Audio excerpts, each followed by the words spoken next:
High বন্ধুরা, আমি একটু বেরোলাম আজকে। এমন একটা জায়গায় যাচ্ছি, তোমাদের সকলকে জানাবো।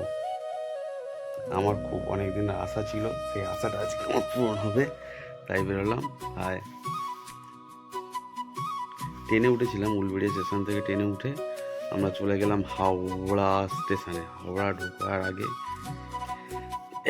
এইভাবে যাচ্ছিলাম, পাশাপাশি আরেকটা ট্রেন যাচ্ছিল আমাদের সাথে।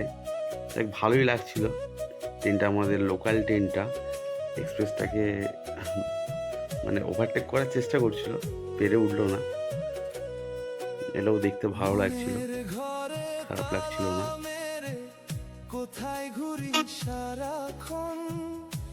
হাওড়ায় নেমে ওখান থেকে আমরা লঞ্চ ধরলাম। লঞ্চ ধরে আমরা চলে গেলাম, নদী পেরিয়ে আমরা ওপারটায় গেলাম। তো নদী থেকে আমরা যাচ্ছিলাম, সেই টাইমটা খারাপ লাগছিল না, ভালোই লাগছিল। তো ওখান থেকে আমরা লঞ্চে করে গিয়ে নামলাম। নামার পরে দোকানটাকে অনেক খোঁজার পরে আমরা পেলাম এই দোকানটা। এই দোকানটা আমাকে অনেকবার খুঁজতে হলো, ওনার জাস্ট আমি মুখটা একটু দেখেছিলাম। তো চারি জায়গায় খোঁজার পরে হ্যাঁ ফেসবুক অ্যাড্রেসটা আমি পৌঁছাতে পারলাম। ঠিক আছে, নেওয়ার পরে আমার খুব ভালো লাগলো যে হ্যাঁ, আমার যেটা শখ ছিল সেটা পূরণ হলো। অনেক দিনের আমার এটা ইচ্ছা ছিল যে আমি একটা ড্রোন কিনবো। তো আমি অনেক ইউটিউবে দেখতাম, দেখে দেখে আজকে সেই জিনিসটা জানিয়ে গেল। যাক, আমার খুব মন থেকে খুব আনন্দিত হলাম। ওনার থেকে যে জানতে চাইছিলাম যে কীভাবে কি ড্রোনটাকে আমি মানে কন্ট্রোল করবো আর কি, উনি আমাকে ভেঙে সব কিছু বুঝিয়ে দিলেন। আমি সেটা বুঝলাম, ভালো লাগলো ওনার সঙ্গে কথা বলো। উনি দোকানদার খারাপ না, ব্যবহার আছে ওনার খুবই ভালো, আমার ভালো লাগলো। আর কার কীরকম লাগবে জানি না, তো খারাপ না। তো চলো, মোটামুটি ওখান থেকে আমি ওটা বায়নাম করলাম, করে ওখান থেকে আমি ওনার সঙ্গে কথাবার্তা বললাম, টাকাও পেমেন্ট করে দিলাম।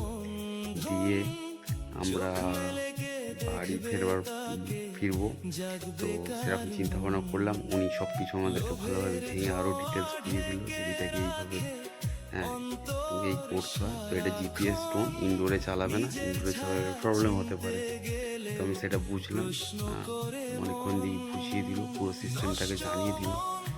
আমরা জানলাম ওটা, ওখান থেকে হয়ে ওনাকে বললাম যে ঠিক আছে, আমাদের অনেকটা দেরি হচ্ছে, আমরা অনেকটা দূরে যাব, আমাদেরকে তাড়াতাড়ি করতে বললাম যে একটু যতটা পারলেন একটু মানে তাড়াতাড়ি আমাদেরকে করে দেওয়ার চিন্তা ভাবনা করলেন যে হ্যাঁ অনেক দূর যাবে যেহেতু বলছেন, তো ঠিক আছে করে দিলাম। আমি ব্যাপারটাকে আরও বুঝে নিলাম, রিমোটটাকে কীভাবে কী করতে হয় না করতে হয়।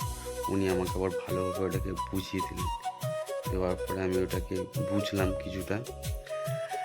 তো আমার মনে মনে খুবই আনন্দ ছিল আমি যখন রিমোটটা হাতে নিয়েছিলাম, যে যাক অনেক দিনের ইচ্ছা, স্বপ্নটা আমার পূরণই হতে চললো। আমার খুব শখ ছিল যে আমি একটা ড্রোন নেব। লোকের হাতে দেখতাম যে ড্রোন অপারেট করছে, তো শেষে আমি বাড়িতে এলাম। আজকে সকালে আমি একবার ট্রাই করলাম যে আমি ওড়াতে পারি কি না, তো প্র্যাকটিস করছিলাম, তার কিছুটা ভিডিও আর কি আপনাদের সঙ্গে শেয়ার করলাম। তাই ভালো লাগলে কমেন্ট বক্সে জানিও। থ্যাংক ইউ, ধন্যবাদ।